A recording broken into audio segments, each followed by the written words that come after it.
Hello, everybody, and welcome to the reality show brought to you by the Ayn Rand Center UK, where we apply the practical philosophy of objectivism to current events. We've got a great cast of characters here with me today: Kurt Wilcox, Mark Lewis, who have been on the show multiple times. Michael Liebowitz is joining us now, and we're going to talk about three issues that are making headlines. Well, at least two of them are making headlines. One isn't, but it's a very interesting one. The first one is about Rupert Murdoch's decision to step down as chairman of the Fox News empire. He's putting his son in charge. He's going to be, I guess, chairman emeritus. He's still going to be involved in some of the daily operations and make sure that the ship is steered in the principal direction that he thinks it should be steered in. But he's nonetheless stepping down. I mean, 92, it may be a good thing, just time to slow down. I sort of admire a guy that's still working into his 90s. I hope if I live that long, I'm still working.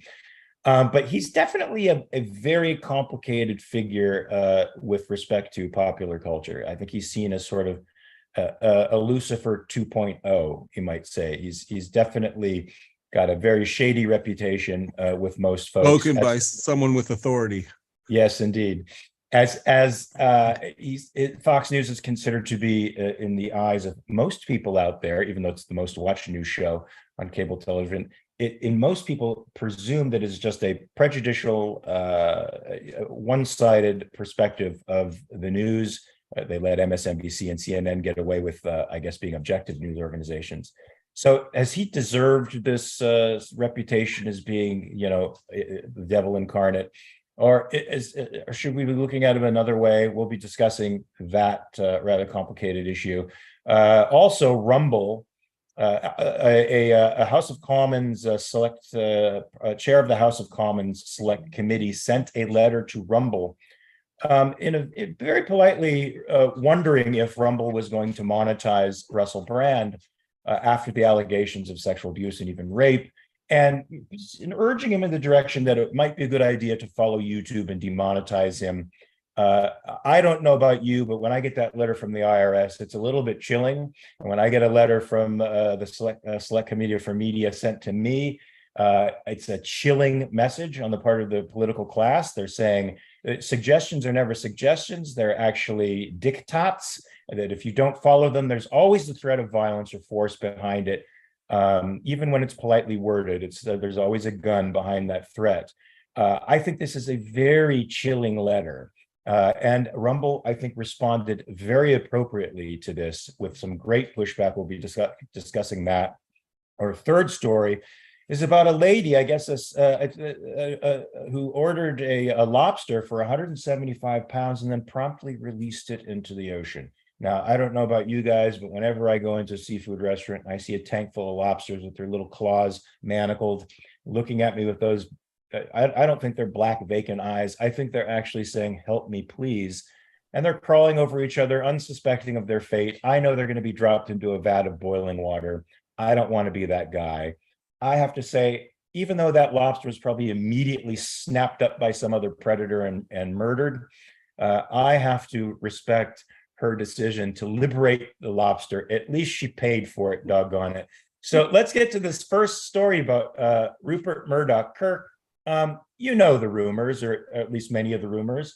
Rupert Murdoch is a Sith Lord, for crying out loud. He is one of the evil folks that's up there with the Koch brothers, a puppeteer, a puppet master, steering the way we perceive everything in the world, passing on narratives to us that are harmful to our health.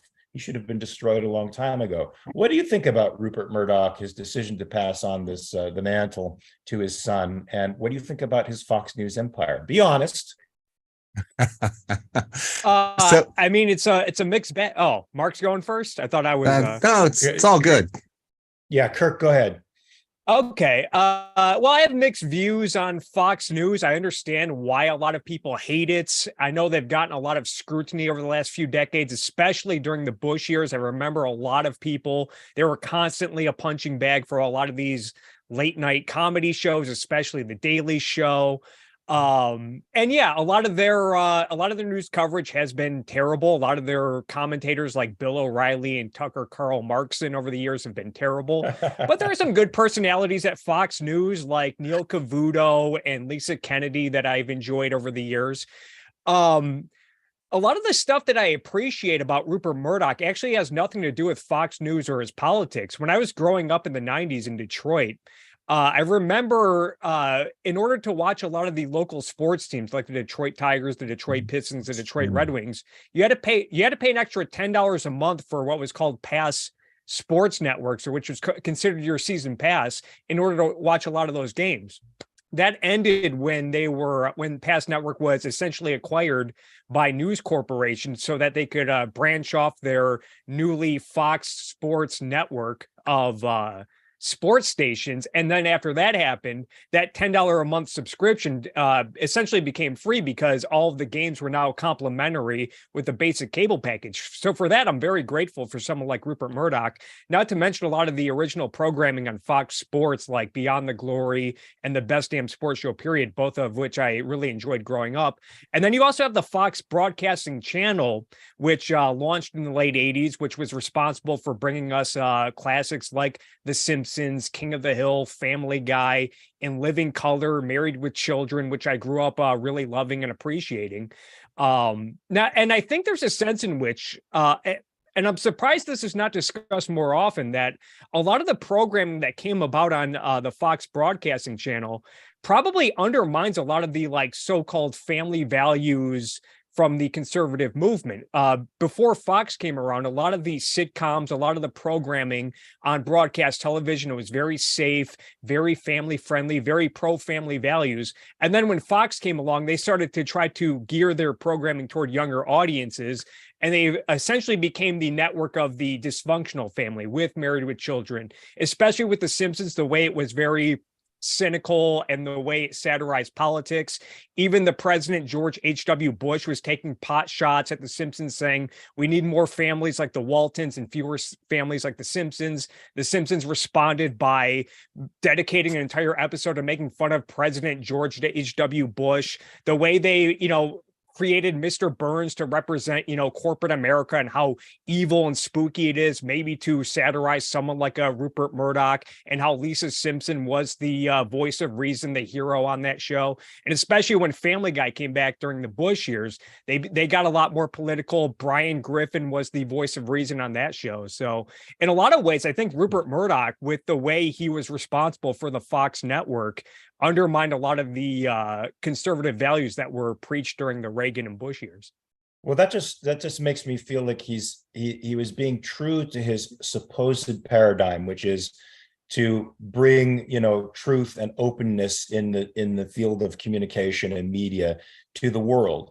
And I think when I watch Fox News, there are people like Neil Cavuto, Bret Baier, who are still decent journalists who do try to present both sides of the issue. That I can't really in any other major news network point to anchors or heads of news divisions like Cavuto and Bret Baier are, who are equally objective. I can't find that on CNN. I can't find it on MSNBC. All of the famous anchors are fruit from the poison tree, and they're certainly passing on narratives. Mark, do you think that Rupert Murdoch's vision for a free society with free communication is sort of is what is coming to bear, is what we see when we see the Fox network in general? As Kirk pointed out, there's those great animated series that were very irreverent, very much against the conservative perspective. So you could see he's an independent mind programming in an independent way. What say you? Or is this all smoke and mirrors? It's all bullshit. Two things. One, I have to agree that some of the Fox anchors have come along. I'm a Harrison Faulkner fan, and Megyn Kelly. I really appreciate the way she approaches things, and a lot of Dan Bongino. A lot of them came through the Fox ecosystem, and you aren't going to get that kind of both irreverence and conservatism and willing to actually face the truth. I get that. Now, on the other hand, I understand that his goal is not truth per se, and it's fine. He does have a freedom bent, and I like that. But I don't know why I suddenly think of some author who wrote a story about a media mogul who built an empire by feeding the mob what it wants to hear, and how that you think Murdoch is a Gail Wyman? I absolutely think there's a lot to learn from the story of Gail Wyman when you're looking at Rupert Murdoch. I think that he is willing to distort, sacrifice the truth when it's going to build his empire. And I think he justifies it by. I'm letting you know that I'm seeing skeptical faces on the panel here, and good. I'm a little skeptical about that as well. But go ahead. Hey, differences of opinion make a horse race. I think he justifies the bullshit that he allows on his network and the trash that he allows on his network, as well as the good things, in that the trash and the bullshit brings in money, and then we can make a few good things possible. And I've each time I read The Fountainhead, I put Rupert Murdoch in the position of Gail Wyman. Gail Wyman was a very smart, respectful person, and he let his team do bullshit where it mattered, and then on the things that he cared about, he actually came in and did a thing. And I think at 92 he's still going to run this company. He's just going to back off a little bit, and I like that. Like you were saying, when I'm 92, I want to be absolutely having my fingers on the pulse of culture and attempting to guide it towards a world that I want to live in. I'd like to think that I will have more integrity than I perceive Rupert Murdoch to have. Well, that's interesting. Yeah, I'm all for the geriatrics ruling the world. Michael Liebowitz, what say you to all this? I mean, these are some pretty big charges coming from Mark here. I disagree. I disagree with a number of them, but do you agree, or well, what do you think? It's for me, this is kind of an interesting conversation because I was gone. I'd never watched Fox News. I mean, we didn't have Fox News station or MSNBC, CNN. None of that did we have in the big house. So the only Fox News I watched was Fox News Sunday, which I enjoyed. But as we had this discussion, I've had a few things come to my mind. One is when you think about The Simpsons and Married with Children, and yes, they're very irreverent, but at the same time, there might actually be a conservative ethos involved there. I mean, Al Bundy never cheated on Peg, and they did stay married. They didn't get divorced. And it's the same thing with Bart Simpson. I mean, Bart with Homer and Marge Simpson. They don't get divorced. There's no cheating there. As to the Gail Wyman thing, I find that to be an interesting comparison, not because of Rupert Murdoch, because I ultimately don't know if it fits, but I've often thought that a lot of the right-wing talk show hosts I compare to Gail Wyman, whether it was Rush Limbaugh or Tucker Carlson, Sean Hannity. And the reason I say that is because Gail Wyman, remember, thought that he was the thought leader and he was going to lead everybody to, acquit Howard Rourke. But ultimately, he found out he wasn't leading anybody. They were leading him. And I think with Donald Trump, he's exposed that about the right-wing talk show hosts, that they all fell in line to a guy who doesn't represent the ethics that they had been preaching, isn't a free trader, which they had been preaching, and isn't a hawk on foreign policy, which they had been preaching, but yet they fell right in line with him once they saw that the mob followed him. I find that very interesting, and it might be the same with Rupert Murdoch. I just don't know enough about him. I don't know that they fell in line once they saw some of the pundits. I can't speak for all, but I don't know if they fell in line because the mob followed Trump, or if it's because there's sort of a tribe thing with the Democrats and the Republicans that irrespective of who's elected, that's going to be my guy, and because I'm a Republican or because I'm a Democrat, that's going to be my guy, and I'm going to defend him. That's true, Mark. But I was listening to Sean Hannity through the primary when it was crystal clear to me that Ted Cruz was the guy. I mean, if you were a conservative, a constitutional conservative, you couldn't beat Ted Cruz. I actually fell for it. I thought he had some character. I read his book. And, policy wise, philosophy wise, he fit the conservative mold, and they went for Trump over Cruz. Of course, later on, once Cruz endorsed Trump after Trump insulted his wife, I learned that Cruz was a sniveling coward. But nonetheless, he was the guy that Rush Limbaugh should have been supporting, Hannity should have been supporting, and they just weren't. They went with Trump. Well, they did the same thing in the recall election after Gray Davis. There were two candidates. One was a principled conservative. The other was Arnold Schwarzenegger. And I watched the politicians go for the marquee name over the true conservative. McClintock actually could have changed things in California and really reversed the tide that we are now drowning under with Newsom. But everybody went Schwarzenegger because they thought, this is the guy that has the marquee name. Everybody recognizes him. And he's a Republican in name only, as they say, a rhino, not a conservative. And he's furthered many of the policies that Gavin Newsom has just taken to the nth degree today, which is causing, a 350,000 person a year. So hold on. Are you saying that there is an avenue for actors to win the governorship in California? Yes, there is an avenue for, and yes, there is, right? Ronald Reagan was once governor. Arnold Schwarzenegger. Reagan, Schwarzenegger, Pellegrino. What do you think? The American Capitalist Party in California. I am down, baby, down. The only way it's going to happen is if there's a secession from the state of California splits in half, and there's a section of it that somehow decides that it's going to be a free market. Most of California, I think, is philosophically in the gutter, but I could maybe one day I'll give it a shot. Once politics rises out of the gutter. I don't know. Kirk, I have to get to you because you were shaking your head about the Gail Wine and stuff, and I think Michael made some really interesting points in that sort of connect with what Mark was saying. What do you think about this Gail Wine and Rupert Murdoch stuff? I don't think I was necessarily shaking my head at that. I apologize if it came off that way, but I do, if I recall he just correctly, doesn't like I think me. you're. I think I recall Yaron Brook mentioning a few times that like Fox News, I don't know if this was Rupert Murdoch's call, but I think like whenever there was like a big election year, they would decide to like not have him on anymore because they knew he would be critical of Republicans and Republican candidates. They didn't want to have that on their network during like a presidential election. So I think there might be some truth to it, unfortunately. Well, there you go, Mark. It looks like you're winning. Go ahead. What? Well, so you were mentioning that they're kind of this tribalism, Democrat Republican tribalism.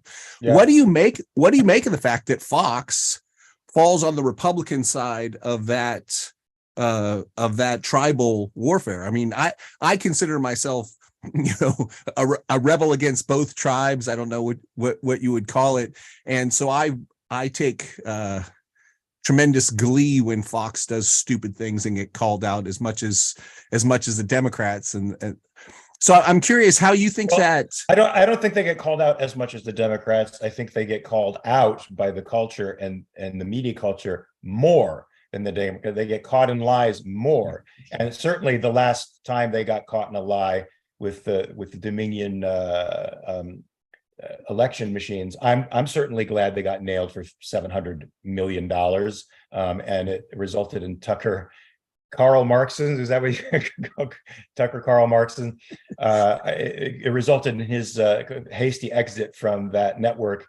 So I like that too. I would like to see CNN put under the gun more. I'd like to see, the New York Times put under the gun more, Washington Post put under the gun more. When they actually pass off false narratives, it's as if that fact disappears into the ether. The New York Times can still call itself the paper of record, but they're more and more dishonest over the decades. I mean, they've been dishonest for a long time, right? Since they gave the Pulitzer to a man who pretended the famine in the Ukraine didn't happen.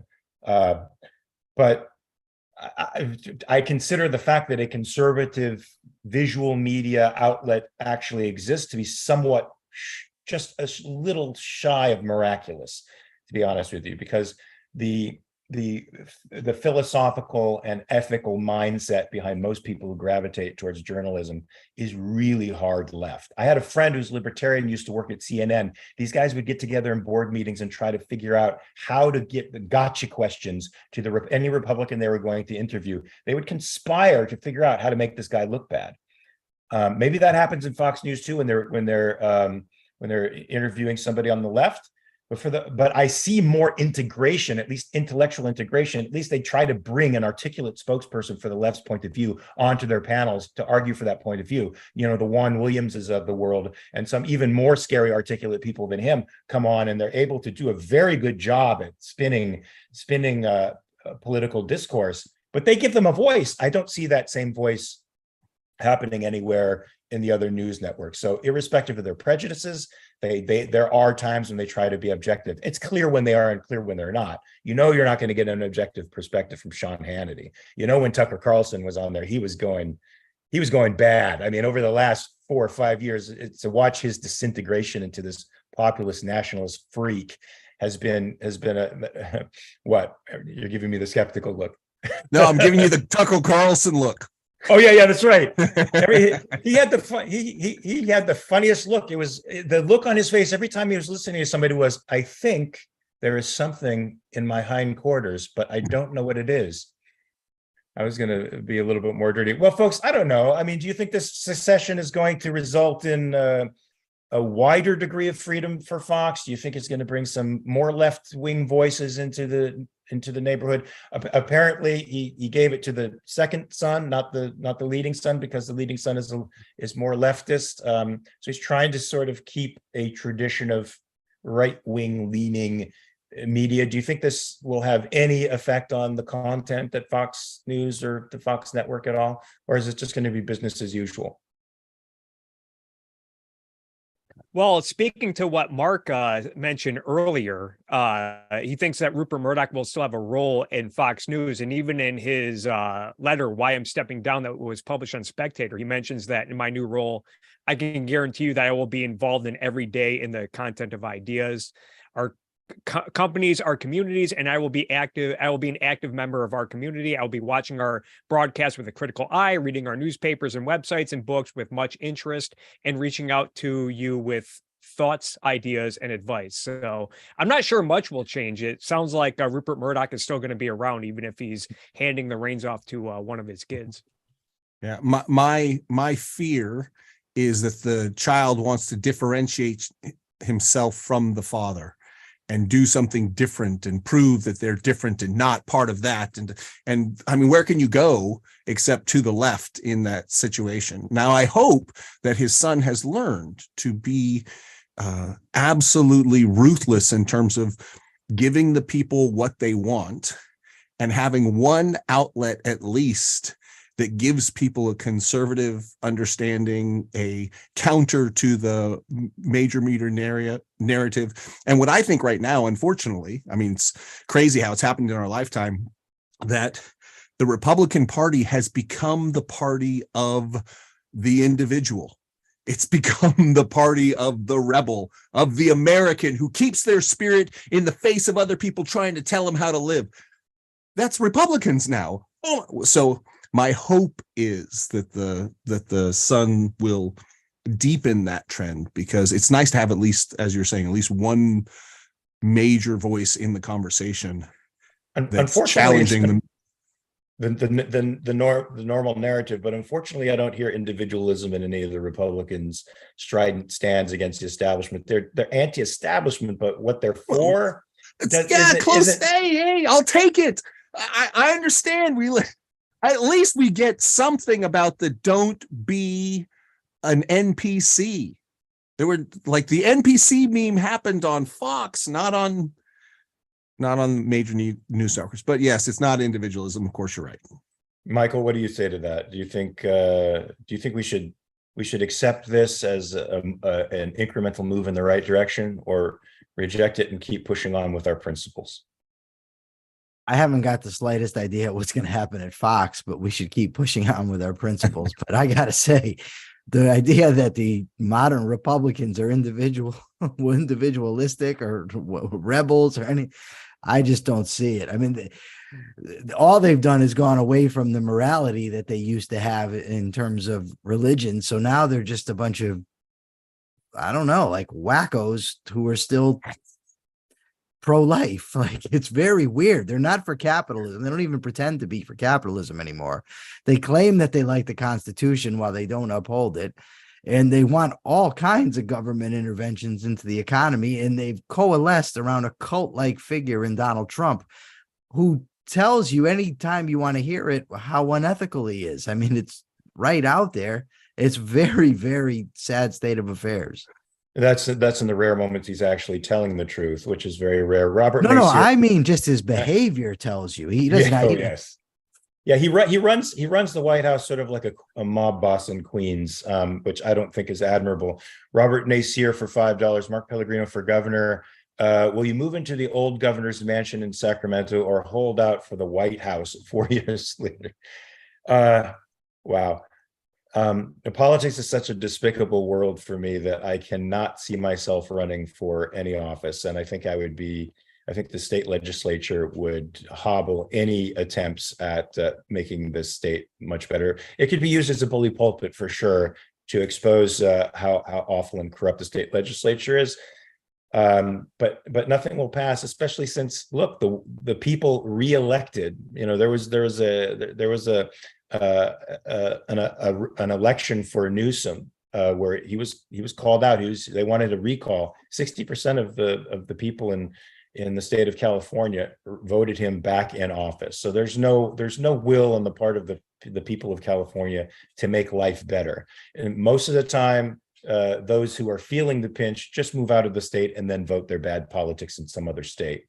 Robert Nacier, a member for 17 months. If that sounds too unlikely, well, I still believe Donald Trump's biggest accomplishment is showing us that any American can still become president. Okay, yeah, that's true to a degree. I'll have to agree with that. It's possible still in America to appeal to something, but I don't know if it's the best. I'm just imagining, you know, a parent talking to a young child saying, "Look, like Donald Trump, you can be president. You can do anything in this country. Look at that idiot. He's president. You can do anything. You don't have to read books anymore or be articulate even. You can be president." Yes. Well, we're definitely reaching down, folks. So this next article that we're going to talk about is the chair of the House of Commons Select Committee on Media sent the following letter to Rumble, and I'm going to read it. I think this is in its entirety. I'm not sure. While we recognize that Rumble is not the creator of content published by Mr. Brand, we are concerned that he may be able to profit from his content on the platform. We would be grateful if you would confirm whether Mr. Brand is able to monetize his content, including his video relating to the serious accusations against him. If so, we would like to know whether Rumble intends to join YouTube in suspending Mr. Brand's ability to earn money on the platform. We would also like to know what Rumble is doing to ensure that creators are not able to use the platform to undermine the welfare of victims of inappropriate and potentially illegal behavior. I think my response back to them wouldn't be as good as Rumble's. It would be simply this: none of your fucking business. Leave me alone. Liebowitz, what say you to this? I say it's none of their fucking business. Leave them alone. That's what I say. This is just it. Government just never ceases to amaze me what they believe is their business to be involved in. I mean, this is, and first of all, it's not even it's an alleged crime. He hasn't even been charged, let alone convicted. I would, though, go so far to say I wouldn't care if he was charged, convicted, and everything else. I don't see how it's the government's business to interfere with what he does on Rumble or any other social media platform. It's just bonkers to me. I was thinking today about an article that I read some years ago by an economist named Michael Munger, and it was called On Unicorn Governance. And he just talked about what government actually is. And he said, whenever you get into a debate with somebody and they start suggesting that the government do something, he said, make sure that they actually put in the politicians that they actually know, that actually are in office, in the bureaucracies that are going to be running these programs, rather than the one that they can imagine. And then maybe you can have a realistic conversation, because this is what governments do. This is just crazy. Like, we want to know if you're going to be monetized or whatever. Get the hell out of here with that. You make a very good point. Even if he's indicted and or convicted of these crimes, it's none of their fucking business to police the content of this particular media outlet, if they want to use this guy's content, if the exchange is a real exchange and there's other people who value this guy's content, you may not like the fact that these terrible things happened or that he was convicted of these terrible things, but you can't tell that you can't start being the social policeman. I mean, Kirk, there's very few things the government we should ask the government to do something about. Anything that has to do with your welfare, the money you make, the types of journals that you read, your medical care, your housing, all of that stuff is up to you. And instead of asking the government, what can you do about it? Ask yourself what you can do about it.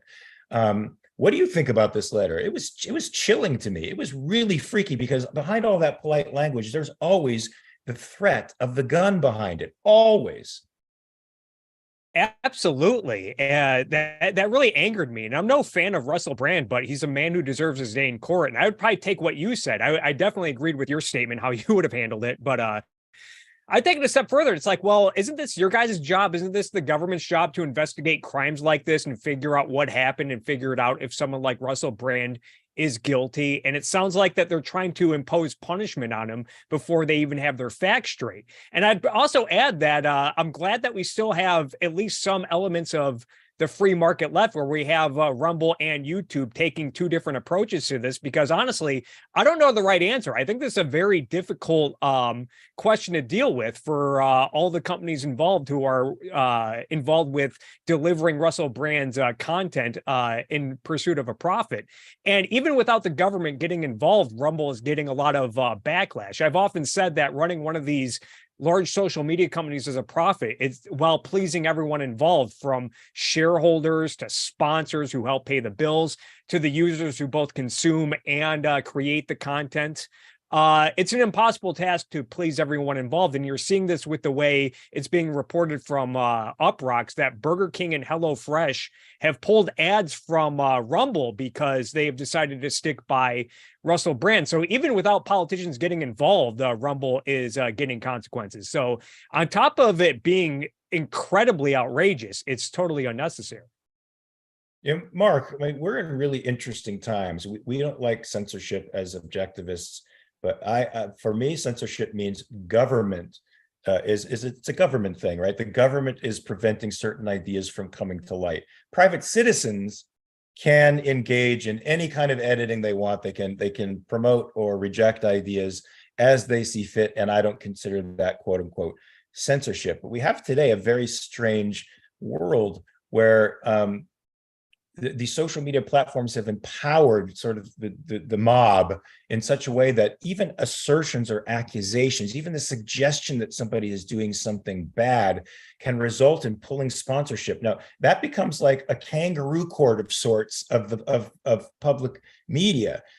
What do you think of this development? I mean, that's scary to me, and it makes me almost want to react in a way where, you know, many of the Republicans who felt maligned by social media wanted to interfere in social media to make some standards of fairness there, quote unquote, that don't exist. What do you think about this crazy world that we're in?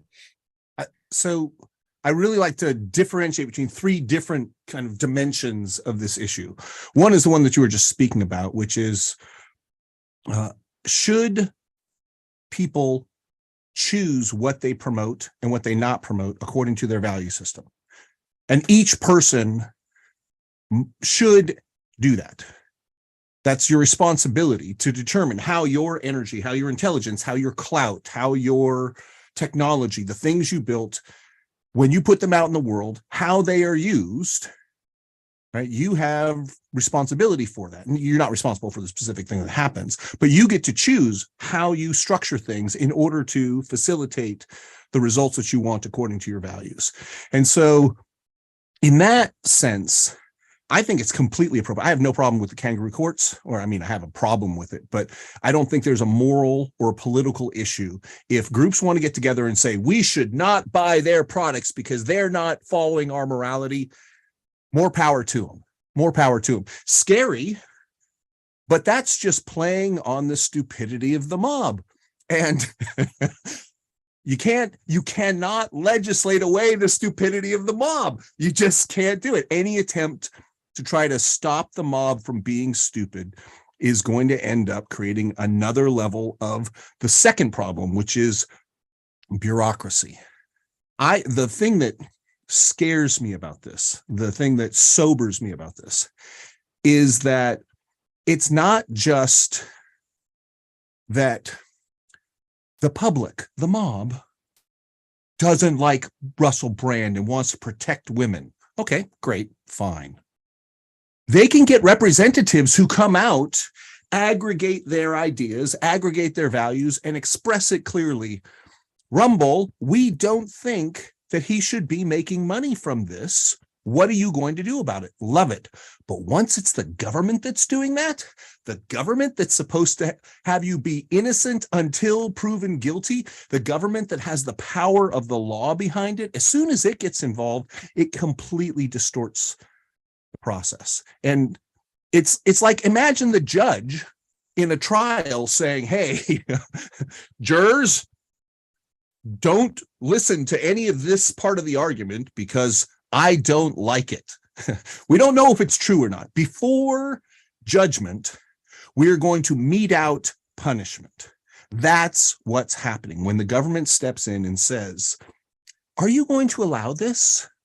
We're going to listen to part of the public. We're going to represent it as legislators. That is so scary. That's the line that cannot be crossed. It is wrong. It is bad. And I absolutely hate it. And then there's the question of free speech as a whole. Do we allow free speech? Rumble gets to choose.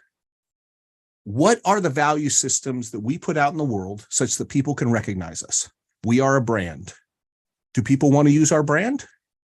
I don't know. What do you stand for?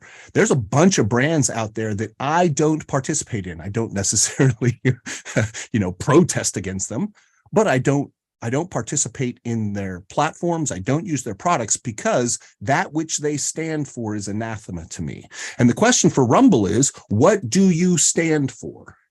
And I think they made that very clear. I think they made that very clear in their letter to this minister that they stand for free speech, and they differentiated between what's going on with Russell Crowe and his content too. I think that was not a necessary distinction. I didn't think they had to make those distinctions.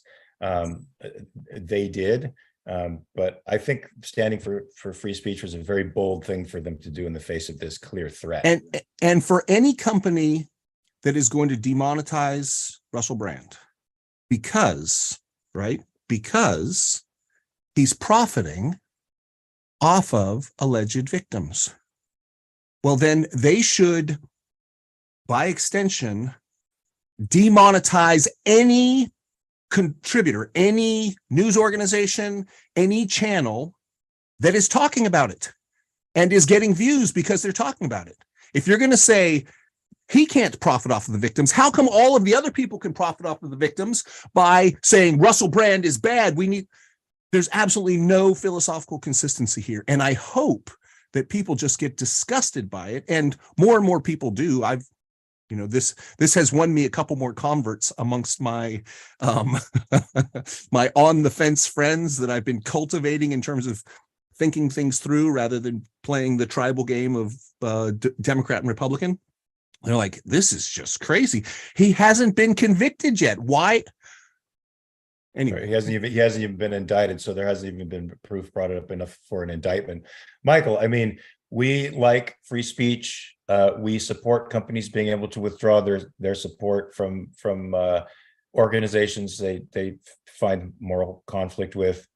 But what do we do about this phenomenon where accusations are the same as a conviction, where people are just going off of these assertions and ruining somebody's life, ostracizing them in a way that is irreparable in some respects? I know a kid I mentor had a professor in college who was a conservative professor who had a bunch of false accusations leveled against him that prevented him from getting tenure. He was eventually able, after about a 10-year struggle, to get that tenure. but the same accusations circulated around social media and demoralized him and isolated him to such a degree that eventually he took his own life. They were all false, and anybody who knew him as a professor knew that they were false. And I'm sure even the people who prevented him from having tenure knew that they were false, and yet it continued. So we have Burger King, we have organizations like that pulling their advertising from Rumble because they're standing by somebody who is innocent until proven guilty. What do we do about this world that is convicting people before an actual conviction? Well, I think that the Republican solution, or I don't know about all Republicans, but certainly the Josh Hawley and Ron DeSantis solution of using the government to compel social media to do certain things is not the answer.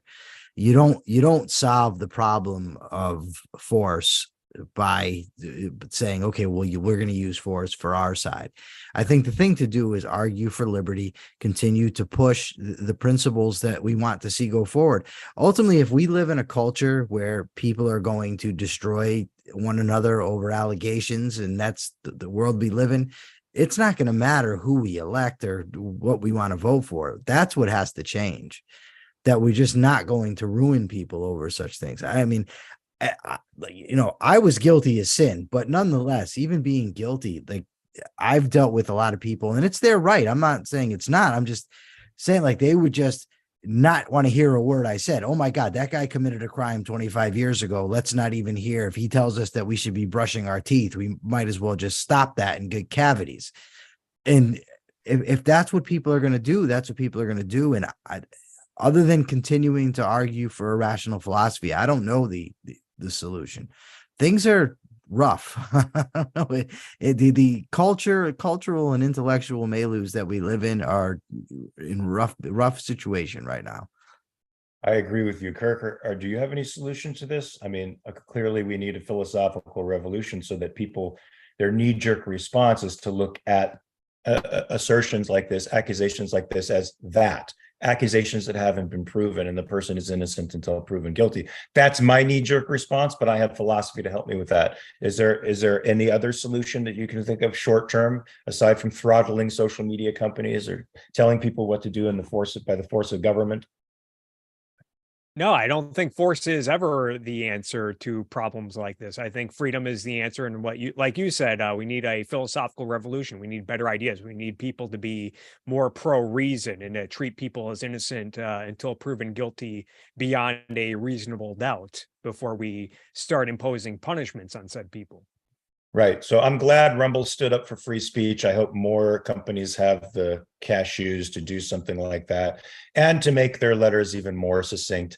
Get the fuck away from me. It's none of your business is perfect. I think that's what that minister deserved to hear. She needs to know that she's a servant of the people, and the people include the people in Rumble who run that company over there. Why does the UK even have a committee like this anyway? Like a committee on like media and culture and sports? It's like, why even have this in the first place? Doesn't that sound like something straight out of 1984? I mean, there really should not be a government institution on media, culture, and sports. Come on, get out of here. You want to save a couple of $1 billion?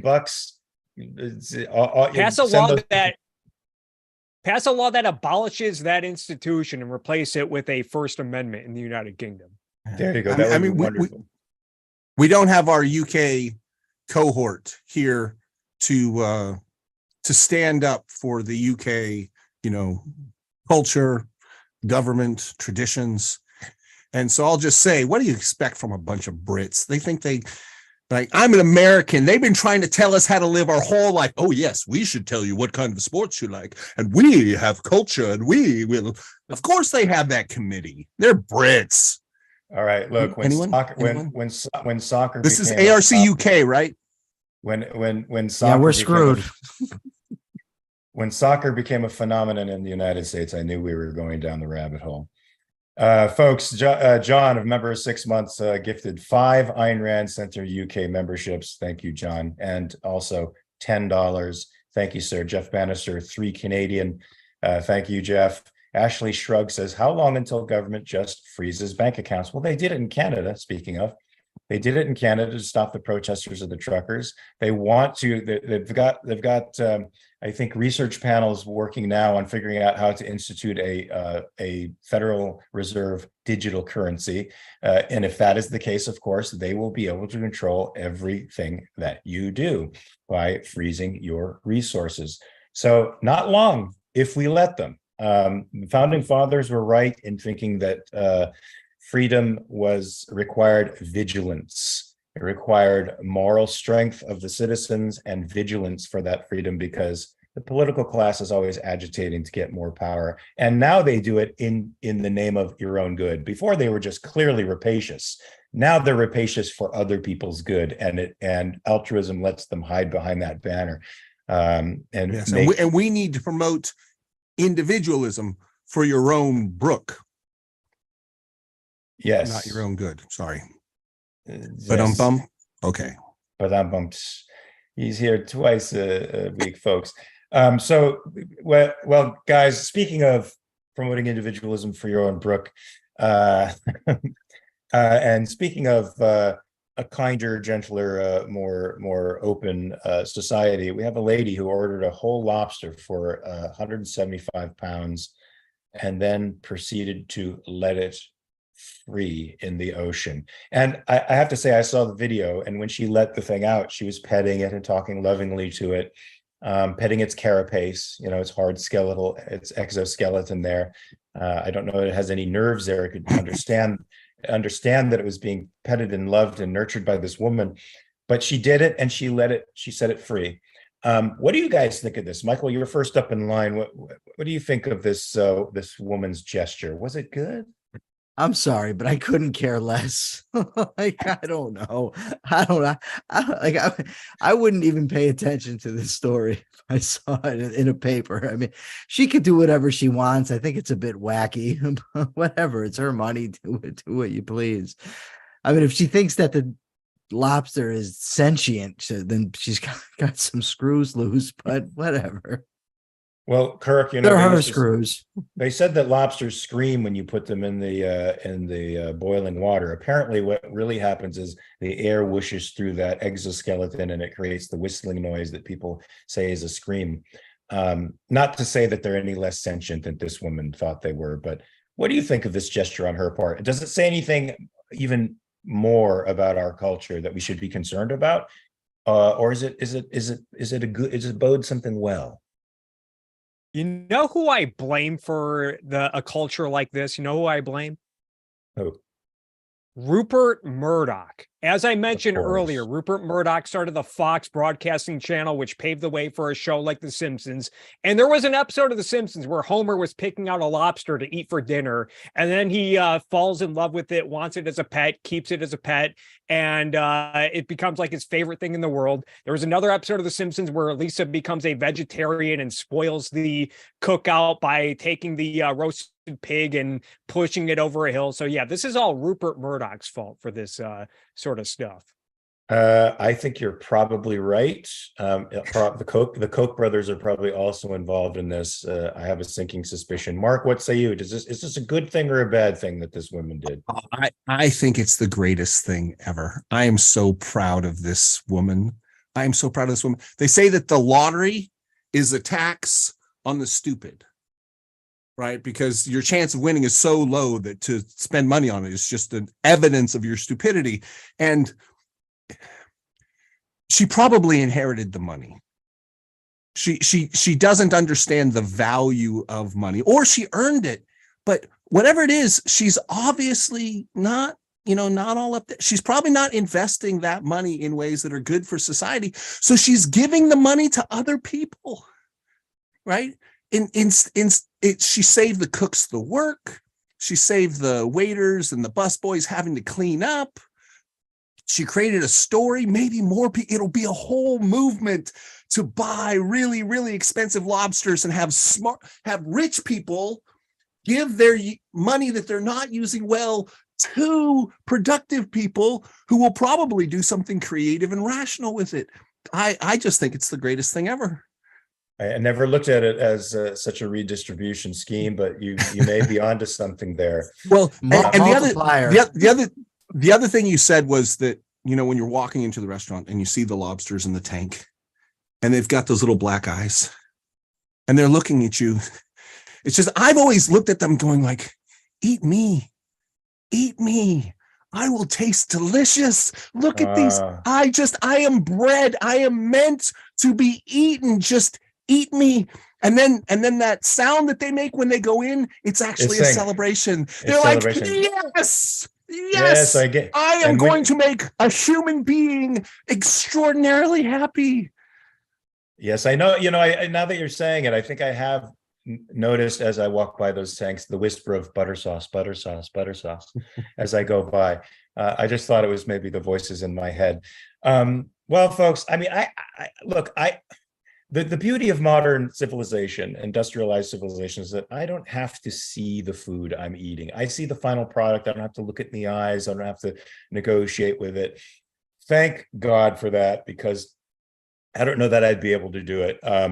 And so it does disturb me to go by a tank filled with lobsters and know that their days are numbered. Luckily, I'm allergic to lobster, so I don't have to deal with that phenomenon. I thought, like Michael, it's like, it's what she wanted to do. Let her do it. It's a little nutty, but it happened, and perhaps. This is, as Mark said, we can lend greater significance to it by noting that it's potentially a redistribution scheme. Well, I have a question though. What about the sympathy for any potential sea creatures that this lobster clipped with its claws? We're just going to forget about those acts of violence that it might commit. Oh, that's true. And now she's putting it back into that, that jungle, that Darwinistic world. She's disrupting the ecology. Kill or be killed. Well, it's kill or be killed there. So now that lobster, which was, living in a fairly benevolent place, is going to have to kill something or be killed. So death by immersion in boiling water is relatively quick and painless compared to the kind of death that you get when you're killed by another creature, because they don't, like, other creatures don't kill you, then eat you. They just incapacitate you and eat you, and you die at some point in the process. So we can say that this woman is just cruel and heartless. Why? Because she's contributing to the net violence of the world, right? She's just added more sea casualties. Yeah, as this rapacious lobster just runs through the ecosystem, eating what lobsters eat until it is finally consumed by something else. And we had done the public service of removing that predator from the ecology. And she just went and put it back in. That's what thank you. I hadn't. Do we have a picture of this woman that we can post so people maybe we can get her canceled on social media or something for this? Right. I mean, I think this heinous act. I think we can make a case. She is murdering many a marine organism by putting that creature back into the ecosystem. Yes, at some point, I think maybe in a post-show, if there's show notes, post her picture up, and let's see if we can get a campaign going against her. Because she actually petted this thing before she set this killer loose on the rest of the ecosystem. She was whispering to it. Create mayhem. Create mayhem. Is that what she was saying in Swedish? Reminds me of that Mitch Hedberg joke that if fish could scream, the ocean would be loud as hell.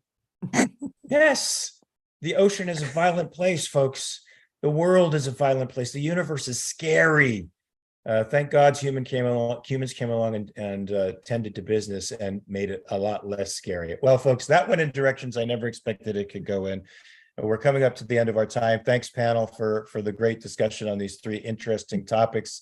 I hope I see you tomorrow on the reality show. There's no upcoming shows right now, folks, so you have a few hours to rest before you get beaten to a pulp by our objectivist takes on all these very scintillating, very interesting, very controversial current events. You have a chance to read New Ideal for a couple hours. Yes, read the New Ideal, read The Fountainhead, read Atlas Shrugged, pick up any of Ayn Rand's nonfiction work, and rest, get your resources together, because we're going to see you tomorrow at this very same time, and we're going to beat the heck out of you with objectivism. And until that time, remember to check your premises. Peace.